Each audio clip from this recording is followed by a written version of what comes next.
धन्यवाद।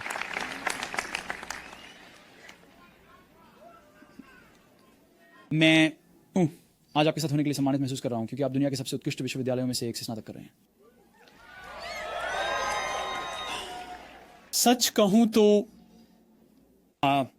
मैं कभी कॉलेज से स्नातक नहीं हुआ और सोचिए ये कॉलेज स्नातक समारोह के सबसे करीब है जो मैं कभी पहुंचा हूं। आज मैं आपको अपने जीवन की 3 कहानियां सुनाना चाहता हूं, बस यही, कोई बड़ी बात नहीं, सिर्फ 3 कहानियां। पहली कहानी बिंदुओं को जोड़ने के बारे में है। मैंने रीड कॉलेज को पहले 6 महीनों के बाद छोड़ दिया, लेकिन फिर मैंने वास्तव में छोड़ने से पहले करीब 18 महीने तक एक ड्रॉप इन के रूप में वहां रुका। तो मैंने कॉलेज क्यों छोड़ा? यह मेरे जन्म से पहले शुरू हुआ था। मेरी जैविक मां एक युवा अविवाहित स्नातक छात्रा थीं और उन्होंने मुझे गोद देने का निर्णय लिया। उसे बहुत दृढ़ता से महसूस हुआ कि मुझे कॉलेज स्नातकों द्वारा गोद लेना चाहिए, इसलिए सब कुछ तय था कि मुझे जन्म के तुरंत बाद एक वकील और उसकी पत्नी द्वारा गोद लिया जाएगा। सिवाय इसके कि जब मैं बाहर आया तो उन्होंने आखिरी मिनट में फैसला किया कि वे वास्तव में एक लड़की चाहते थे।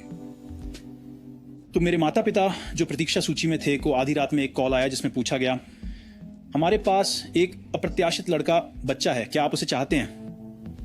उन्होंने कहा, बिल्कुल।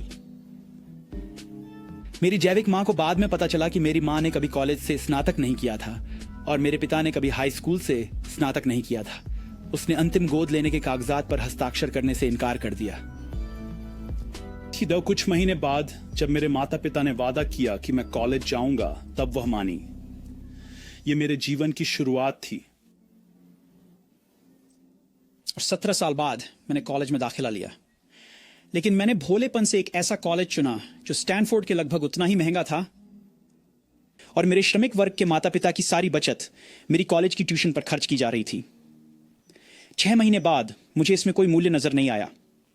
मुझे नहीं पता था कि मैं अपने जीवन में क्या करना चाहता था और न ही यह कि कॉलेज इसमें मेरी कैसे मदद कर पाएगा। और यहां मैं अपने माता पिता की सारी जीवन भर की बचत खर्च कर रहा था।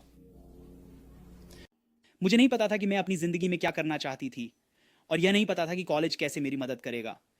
और यहां मैं थी अपने माता पिता द्वारा उनकी पूरी जिंदगी की बचाई हुई सारी राशि खर्च कर रही थी।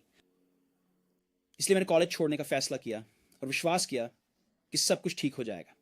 उस समय ये काफी डरावना था, लेकिन पीछे मुड़कर देखने पर यह मेरे द्वारा किए गए सबसे अच्छे निर्णयों में से एक था।